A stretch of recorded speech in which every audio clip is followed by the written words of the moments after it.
Welcome to the Western Baul podcast series, with talks on traditional spiritual teaching and its application in the world today. The intention of the series is to offer something useful for those who are drawn to study themselves and engage practice on the spiritual path. The content of the talks is for informational purposes only and not to provide any kind of counseling, medical, or professional advice. This podcast is titled Deepening Compassion in Times of Uncertainty, Groundlessness, and Fear. The talk was given by Nachama Greenwald on May 30th, 2020 in Prescott, Arizona. Nachama is a physical therapist, musician, writer, and one of the editors of Sahaja magazine on Western Baul practice. She was a member of the blues band, Shri, which performed Western Baul music, touring Europe with them in the summers for 17 years. Nachama Greenwald. Okay. Welcome, everybody, to the new format of the Saturday Night Talk series online. And my name is Nachama Greenwald, and I will be giving the talk tonight. I will begin by speaking for a while, and then we'll open it up. What is utterly unnerving and what is utterly tender coexists within us side by side. So we have the tenderness of compassion and the uncertainty, groundlessness, and fear, which is not just unnerving to us, but to the entire world. And we're experiencing this on a global level. And there's a lot that can be said about this, but I want to focus on what would be useful in terms of our practice, because it's one thing to just know what's going on. We all see what's going on. But then the question is always, what do we do with it? How do we deepen our own practice? How do we delve more deeply into these principles of reality, these truths that are beyond the reach of time, and get a deeper glimpse into both the nature of illusion and the nature of reality? We have an opportunity. Those of us that walk the path, that are practitioners, have an opportunity for this right now. And it's actually a huge opportunity. My teacher, Lee Lozowick, used to say that we want to look at the world from the perspective of the work, which basically means that we want to look at everything that goes on in the world, in our lives, from the perspective of practice versus the other way around. So that's what we're going to do tonight. We're going to look at things from the context of practice. As practitioners, we have the opportunity to make use of everything that arises for us, whether it's the simplest detail in our daily lives or something that is as global and overwhelming as the pandemic.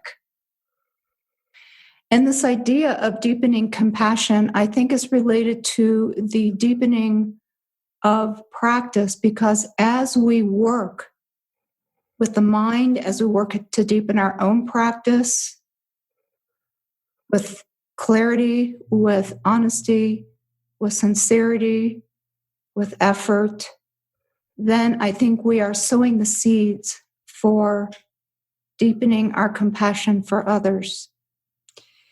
And there's so much that's going on right now. You know, we could talk about that for hours. There's grief, there's profound loneliness and a sense of loss. Many people are experiencing loneliness to a great degree, and there's a sense of loss. There's lots and lots of suffering. There is pain. There's physical pain. There's death. There's anxiety. There is fear. All of it.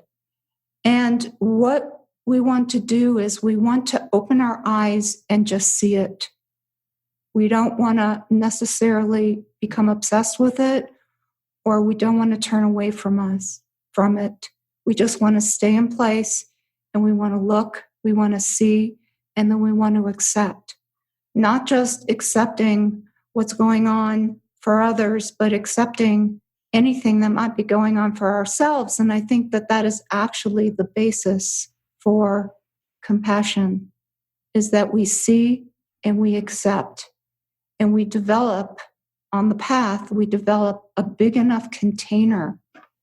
We build something in our own beings that we can hold everything that's going on, all ends of the spectrum of duality, everything that arises, grief and joy, dark and light, that we have a container.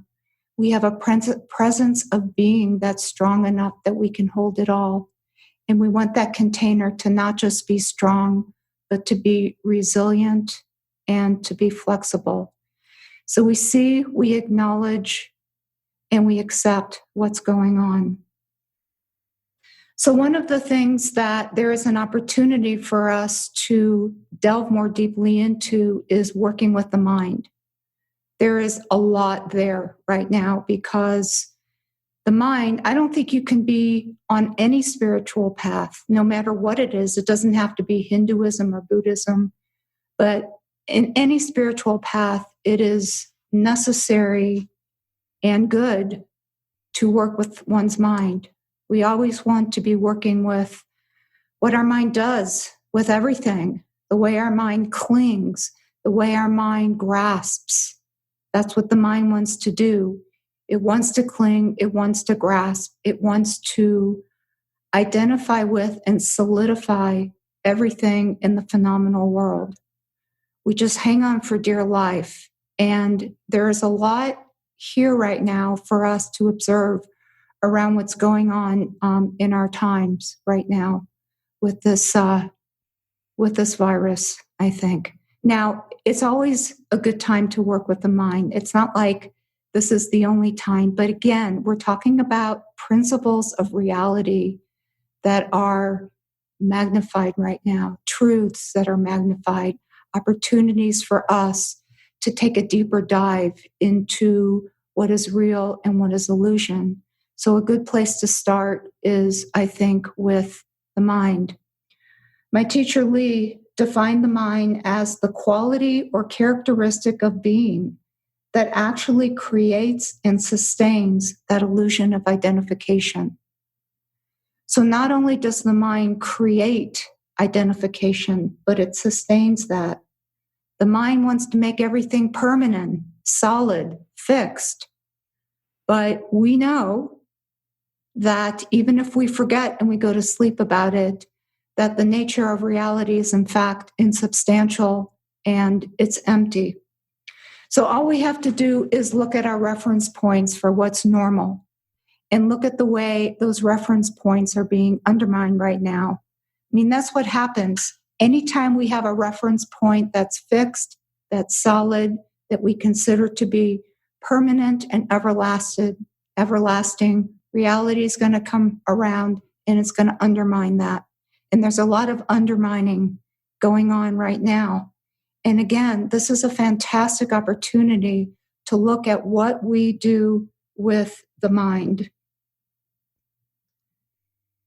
It's very hard to rest in groundlessness. It's very hard to rest in not knowing.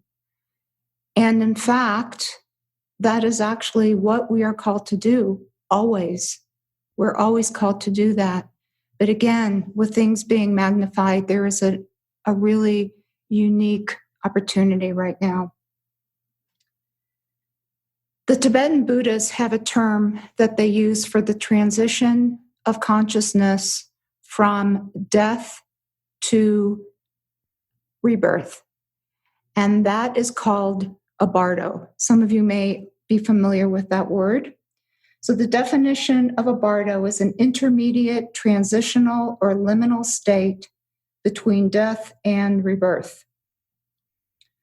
But all we have to do is look at our lives and see that there are bardo states that are occurring all the time. Some bardo states last for years, some last for months, some last for a day, and some actually last for the smallest increment of time, like a nanosecond. So, for example, let's say we've been healthy for most of our lives, and then we suddenly are going through a healing crisis, and we have to navigate through that transition from health to dealing with the healing crisis is a Bardo state. It's transition. We can actually look at nature and see that dusk is a transitional time. Dawn is a transitional time.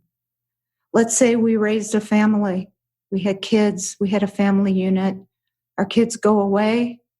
We're left without the kids. They don't live at home anymore. And there's the empty nest scenario. That's a Bardo state too, from having the security of a family unit to one of to a different state. These are all transitions. Watching our bodies age. Our bodies are always in transition from the aging process. We can look at the gap between thoughts. So there is a gap between one thought and another. And the gap between thoughts is actually a Bardo state as well. It is a transitional liminal edge, a transitional liminal state. So we have a lot of examples of that. But the question is, or let's say we've had a career our whole adult life. Let's say we have really identified with and focused on a career, and then we retire. That transition from working to retirement is also a transitional state. So the thing about transitional states is that there is a great deal of instability. And because there is instability, we are not standing on solid ground. There is a lot of groundlessness. There's a lot of uncertainty. There's a lot of not knowing. We're not quite as sure-footed. And so what happens is that we wake up, because when we're just going along and there isn't anything like this happening, we might tend to fall asleep. Our attention becomes kind of blurred and not as sharp. And when we are in any kind of transitional Bardo state, we wake up, and what becomes available to us is a certain heightened degree of attention. And on the path, attention is a precious substance. We need attention for everything that we do. We need attention to create. We need attention to work on ourselves. We need attention to be able to understand, like, let's say, a principle of Dharma. We need our attention for many, many things. So what becomes available in a Bardo or a liminal or transitional state is a degree of attention that we can really make use of. And I think the whole world is in a Bardo state now. I think the whole entire globe is dealing with the Bardo state. That's one way that I would describe it. And so there's a real opportunity here to make use of that attention, that heightened degree of attention. And we really want to jump on that because it is available to us. And so we may turn that heightened attention towards the world. We may turn it towards service. We may turn it towards something that we can do to serve others during this time, and we can turn it towards ourselves. We can turn it within, and we can make use of it by working with contemplation, with prayer. Perhaps we want to do some soul searching. I know that I am in quite a process right now of soul searching with this heightened kind of attention that we have available to us right now. And we can turn it towards, let's say we want to redefine our aim. Maybe we want to examine something about ourselves or about a relationship or about some process that we're going through. Or maybe we want to make use of our attention to dive more deeply, as I was saying before, into looking at death, into looking at impermanence, into looking at how everything is in a state of flux and groundlessness. Here's a quote from Pema Chodron. Impermanence is a principle of harmony. When we don't struggle against it, we are in harmony with reality. Impermanence is a 24-hour-a-day practice. So why would we struggle against impermanence? Well, for one reason, when we confront impermanence, when we take a look at it, our minds have to look at death. We are confronted with death, and the mind resists that. Even if we are practicing with it, there's still some resistance that comes up from the mind. It can be difficult to do. So we are confronted with the resistance of the mind. But all we have to do is look at the natural world, which is what I do a lot. I look at the natural world and I see how the light changes all day long. There is a shifting and changing just of the light from early morning to afternoon to dusk to nighttime. The sun rises, the sun sets. If there's a moon, the moon rises, the moon sets. There's the changing of the seasons. It's all over the natural world. Sometimes it's raining. Sometimes there's a blue sky. And again, all we have to do is look at our own bodies to see that we ourselves are always in flux. Looking at pictures of ourselves 20 years ago, oh my God. Wow, we don't always realize it when we see ourselves every single day. So if there is something that we can look at, we can take refuge in, and we can look at the natural world and see that we too are just like the natural world, where everything is in a state of flux, and that impermanence is actually one of the principles of reality that I wanted to talk about tonight. It's a principle of harmony. And like Pema Chodron says, it's going on 24 hours a day. It's never not happening. And it's happening all the time. It's happening every single moment of our lives. And yet things are accelerated and magnified right now, as we all can see. Red Hawk, who is a renowned poet, and he's also the writer of the books on self-observation, he was doing an interview recently that I was listening to, and there was something that he sang that I really resonated with it. And one of the reasons I resonated with it is because it's a similar thought that I have had myself, which is that what's going on with this pandemic right now is actually a cry from the feminine with the capital F. It is an urgent plea. It is an urgent calling from the feminine, from the voice of the feminine, which is not going to be a speaking voice, but the feminine can speak in many different ways. And one of the ways it's speaking, I think, and what Red Hawk was saying, is through this play, because there is such a profound imbalance in our world with the dominance of the masculine and the banishing of the feminine.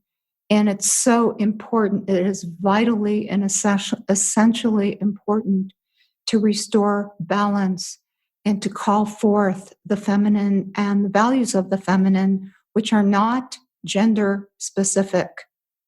It doesn't mean that women express feminine values and men don't. It's not like that at all. It comes through men and comes through women, and also the valuing of women as well. So I just wanted to put that in, because the feminine is related to tenderness and mercy and compassion, and it's related to softness and many, many other things that we can say about the feminine. But there's a great need for the world to begin to cherish the feminine again.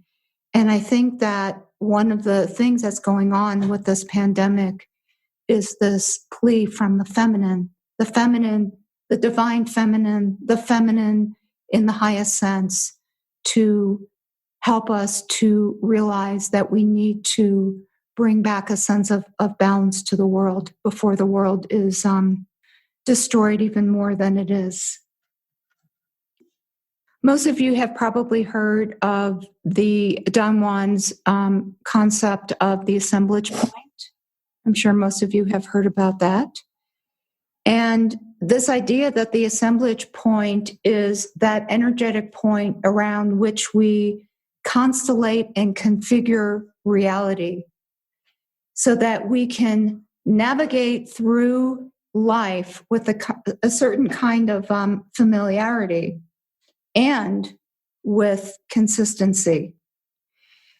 And the assemblage point is related to how we perceive reality, and our tendency is to become fixed in the way that we perceive things.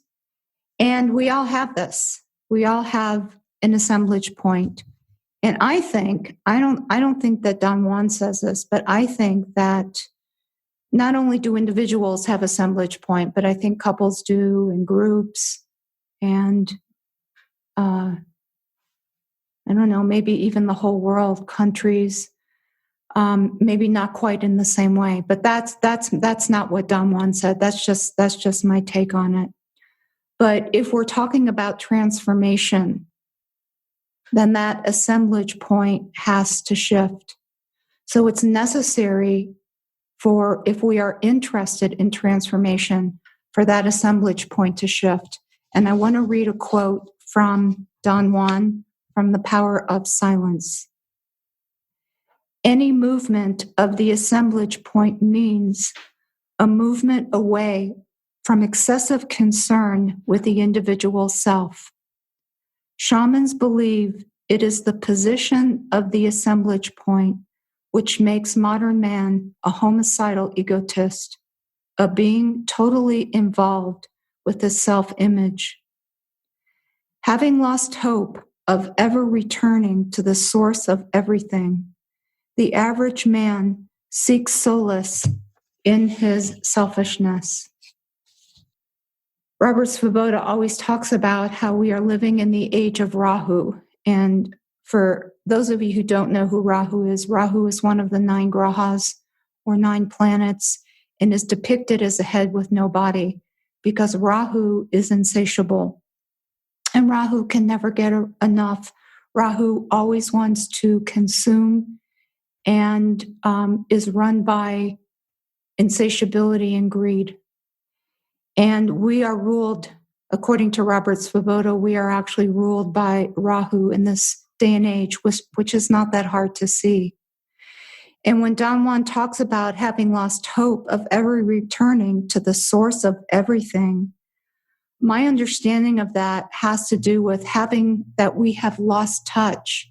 I'm not talking about the people that are on this meeting necessarily, but if we look out into the world and the trending of the world as it is right now, that people have really lost touch with the great mystery, with the divine, with something that is beyond our individual egos. And people lead very materialistic, self-centered, self-focused lives. And so our assemblage points tend to be fixed, but they can be shifted. And not only have we lost touch with the divine, but along with that, we've lost touch with beauty.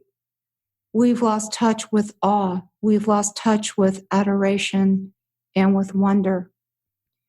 And something has to be shifted. Something has to fall apart. Something from the old way has to disintegrate. Something of the old assemblage point has to shift for something else to emerge.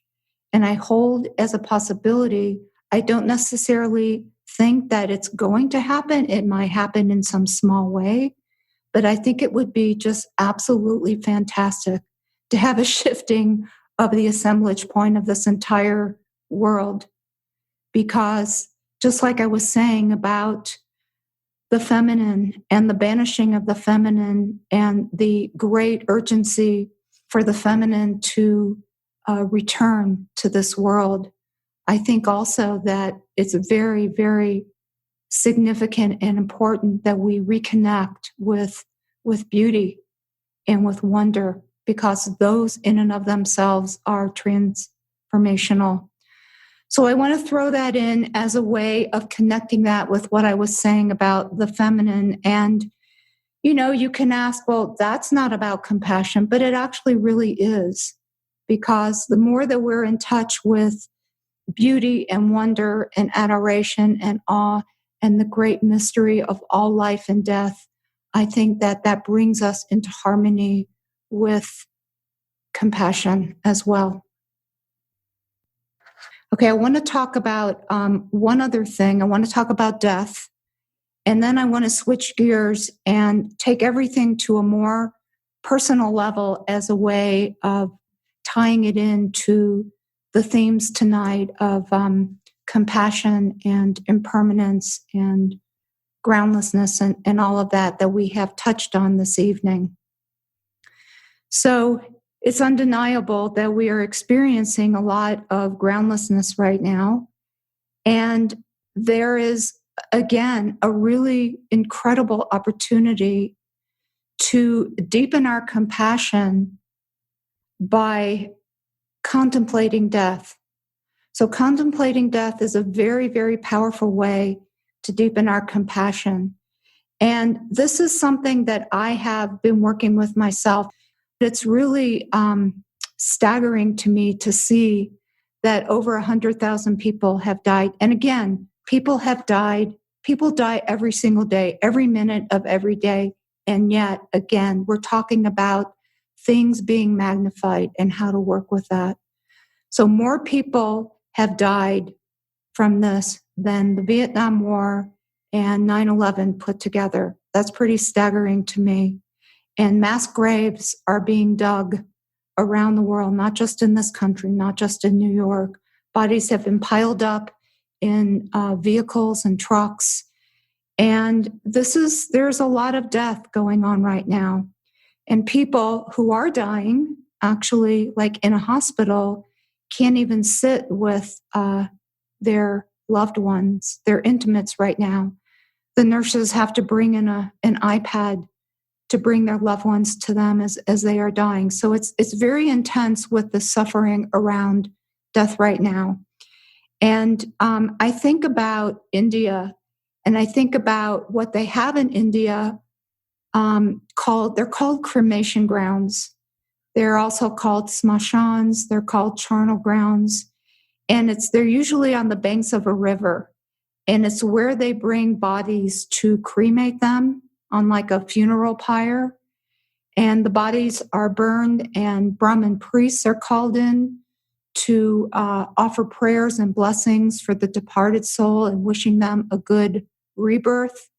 And then the ashes of the dead person are sprinkled, poured into the river. That's why they're on the banks of the river. And Shiva is the deity that presides over the charnel grounds, over the smashans. And there are yogis who actually go to these smashans and sit in the midst of them and put themselves right in the way of death and impermanence. They use it to face their own deaths, and they actually sit and meditate for hours and hours and hours and hours. And I think that it's very, very important in a death-phobic culture, as Stephen Jenkinson calls it. It's very important to be working with death on a regular basis, maybe even on a daily basis, because whether we're headed there at this moment or we're headed there sometime in the near future, we're all going there. And I think that there's a lot that we can do in contemplating death, not just to deepen that tenderness of compassion for all beings that suffer and die, but also to be able to learn how to let go for the moment of death. I think practicing with death can be a very, very strong way to do that. And we don't do a lot of that in this culture. It's not like India where everything is out in the open. Like the charnel ground isn't in some hidden away secret place. It's just right there out in the open, like everything else is in India. But in this culture, death is just swept under the rug. There are many, many sophisticated distractions that we all have to not think about it. And I'm not talking about, just walk around being morbid with your head hanging down. It's actually a very enlivening practice, and it can enliven us not just for the moment of death, but for our lives as they are right now. And perhaps we can talk more about that, or somebody might have an experience or a comment about that. But I did want to mention that because we too can imagine, as we see what's going on with this virus, we can imagine that we are sitting in these cremation grounds. We can imagine that we are sitting and we are facing the inevitability of impermanence and death. I want to read a quote from Joan Halifax, who's a Zen Roshi, a Zen priest. She was talking about the charnel grounds, and she was speaking about it metaphorically. So I'm talking about it as a literal place in India where yogis go to meditate on impermanence. But I wanted to include this quote because I really liked the way that she speaks about it. So what she says is, the charnel ground is a metaphor for any environment where suffering is present. A Japanese hospital, a schoolroom, a violent home, a mental institution, a refugee camp. Really, any place that is tainted by fear, depression, anger, despair, disrespect, or deceit is a charnel ground, including our own minds. A charnel ground is not only a place of desolation, it's a place of boundless possibility. So I want to emphasize that not only are we talking about these kind of sobering principles of life, of reality, but there's something enlivening about it, because side by side with that, there is always the possibility of transformation. And maybe it's too lofty to think about it in terms of the whole globe, but we can certainly apply it to our own lives and to our own practice. We are rubbing up against transformation, the shifting of one's assemblage point, the possibility of using the available heightened degree of attention to turn it towards deep contemplation of self, of the divine, of prayer. All of that can be ways to interface with the possibility of transformation.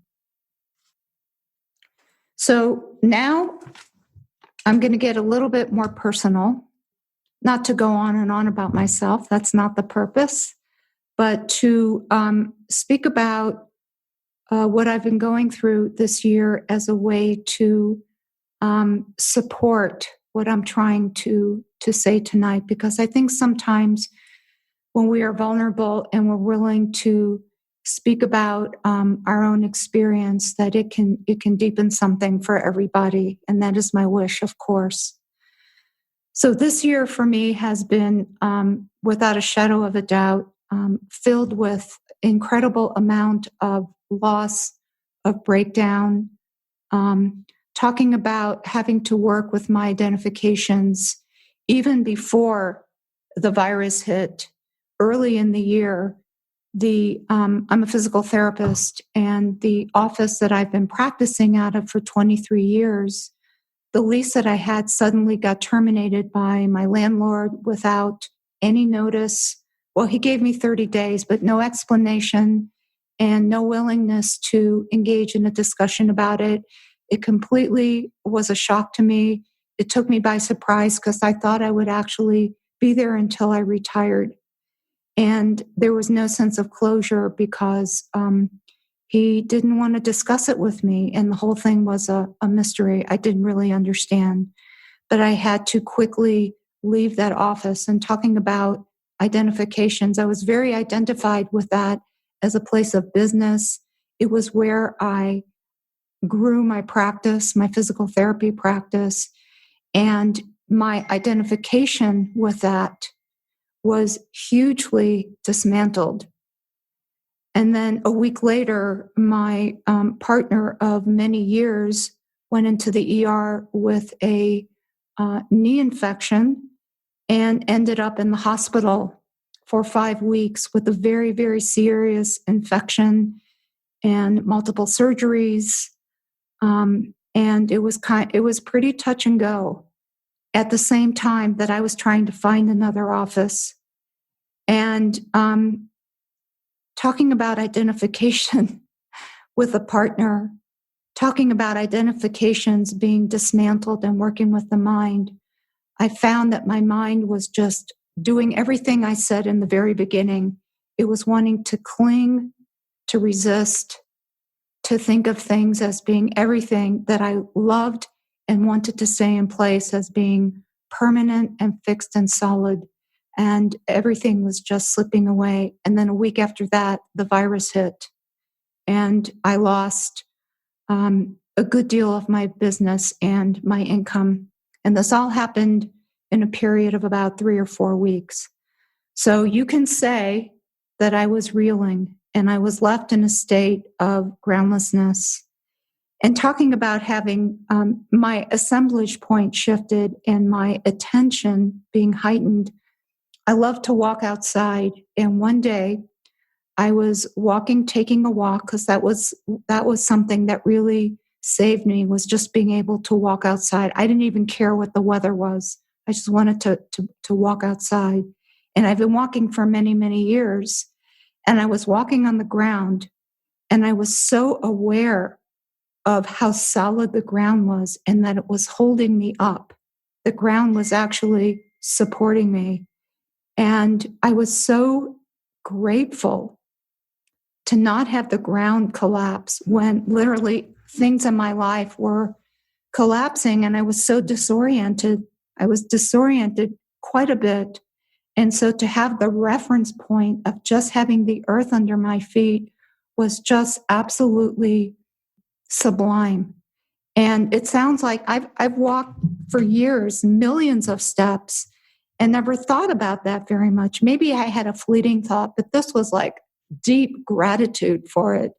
So that's what can happen when we are in these states of groundlessness. Other things can arise for us that don't arise when we are fixated on what we're identified with, when we feel like things are always going to be a certain way and they're going to be solid and permanent and fixed. Here's another quote from Pema Chodron. When things are shaky and nothing is working, we might realize we are on the verge of something. We might realize that this is a very vulnerable and tender place. There is definitely something tender and throbbing about groundlessness.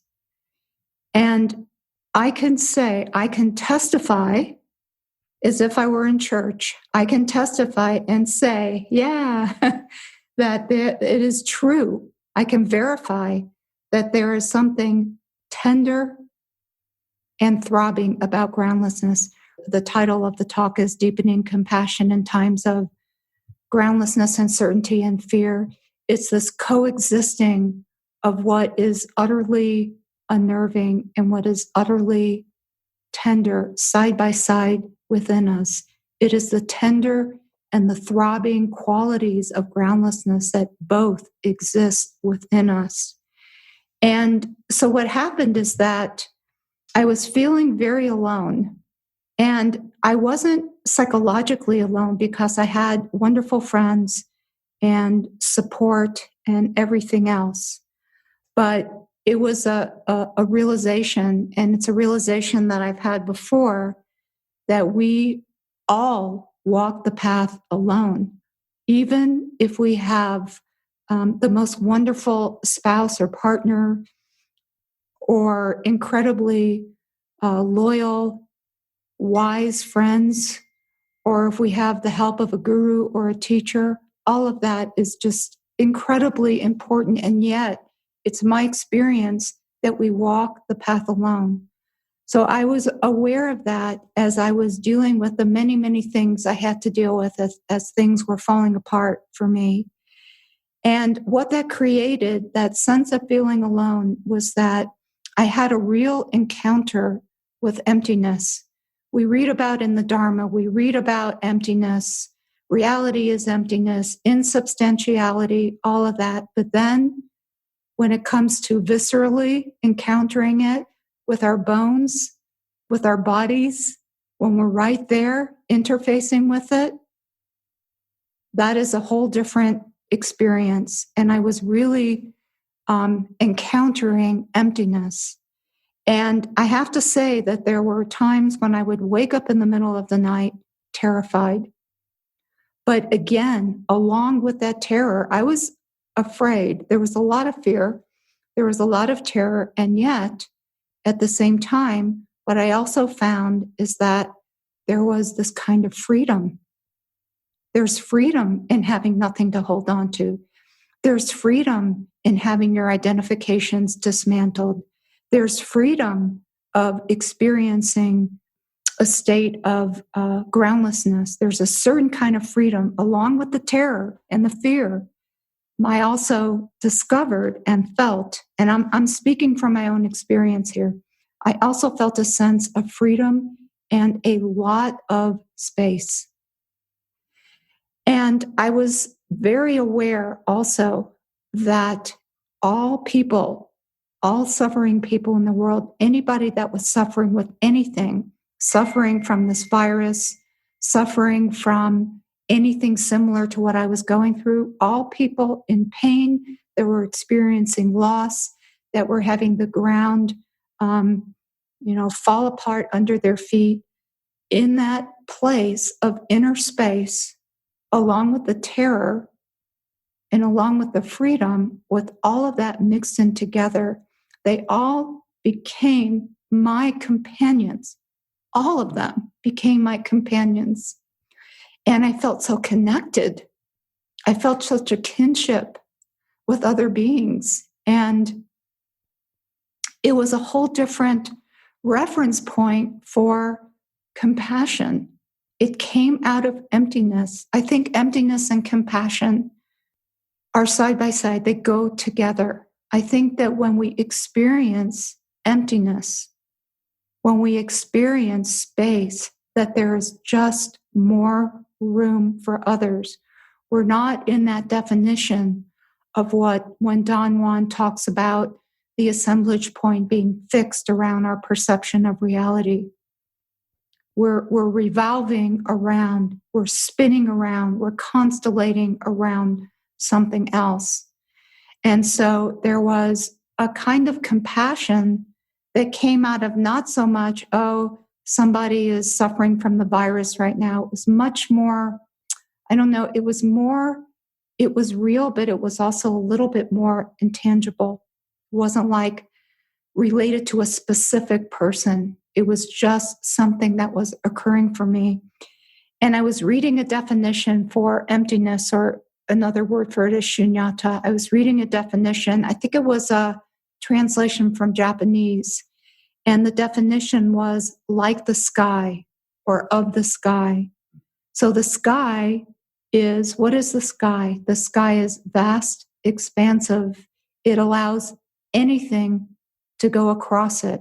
It doesn't reject anything. It allows anything to come across it, whether it's a rainbow or a flock of birds or clouds, a bank of clouds, or a dome of stars, or the journey of the sun, of the moon, whatever it is, the sky allows it. And that was really, I really liked that definition because that's what it felt like to me, that this emptiness, this encounter with emptiness and spaciousness was very much like the sky. It allowed for anything to go across it, whatever it is, whether it's not being able to identify with anything solid, whether it was a certain kind of loss, a certain kind of definition, just allow it to go across. And there were particular moments where I was actually able to understand what that was. And at the same time, what I discovered in myself, along with all of this, is a much greater capacity to be able to let go. The mind wants to cling. It's like, no, don't take this away. No, keep this the way it is. I don't want this to change. And then we look out at the natural world.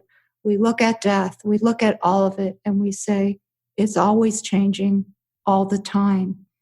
And I realized from my own suffering that I had the capacity, I was able to let go of anything that I needed to let go of, that I did not need to cling to the things I thought I had to. Otherwise, I was going to die. I couldn't handle it. It's like, oh, it's possible. It's being like the sky, whatever comes across the sky.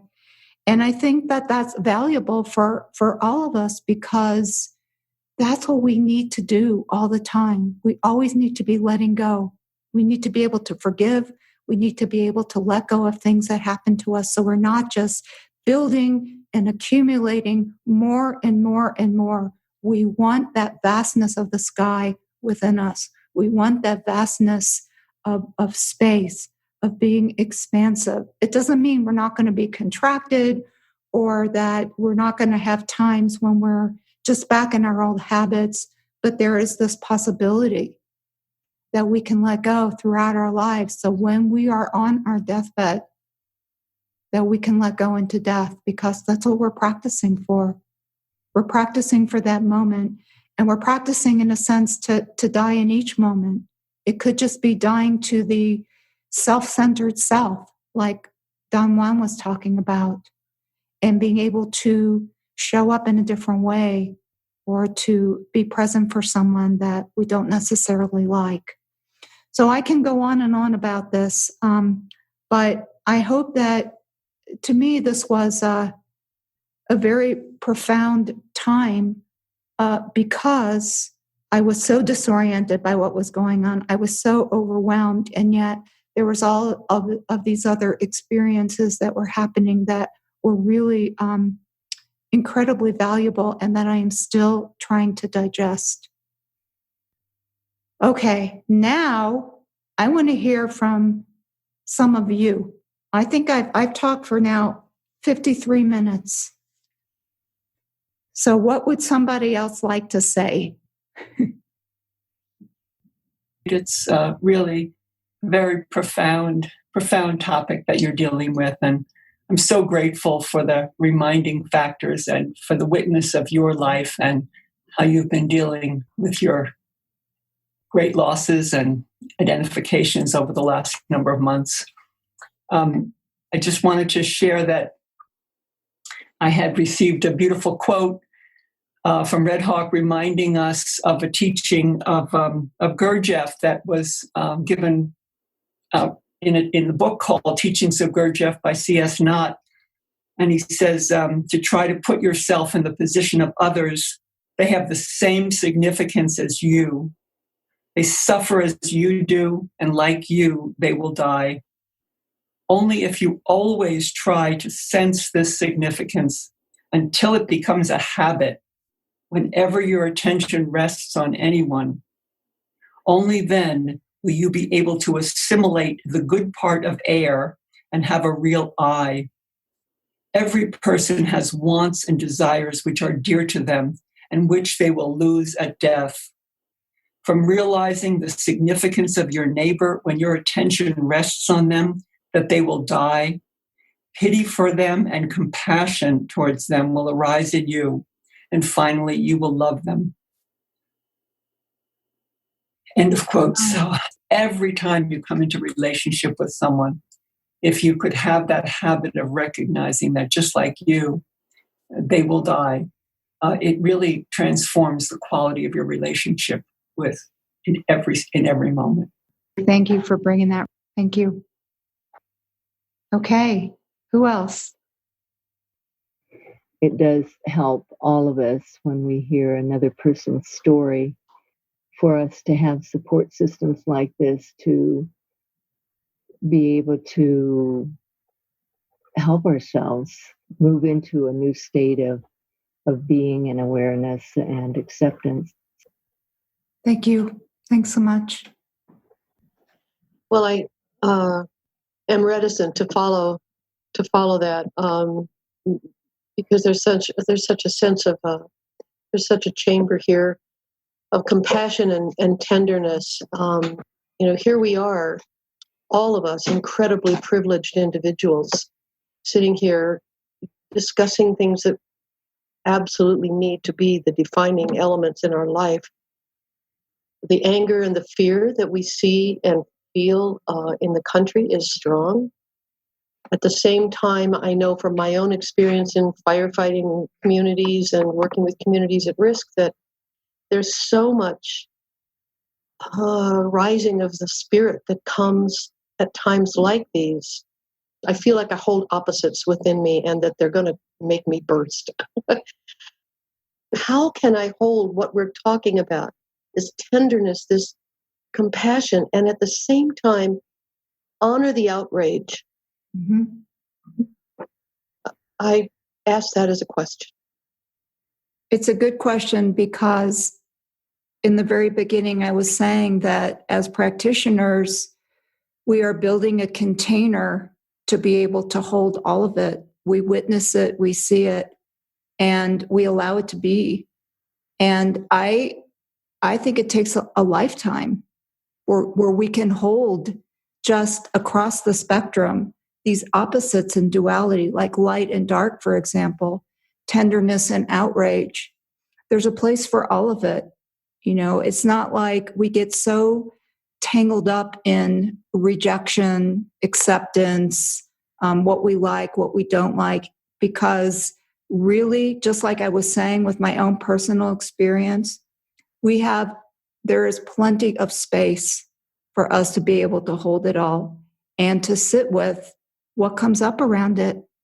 Marianne Woodman, the Jungian psychologist, used to say, it's holding the tension of the opposites.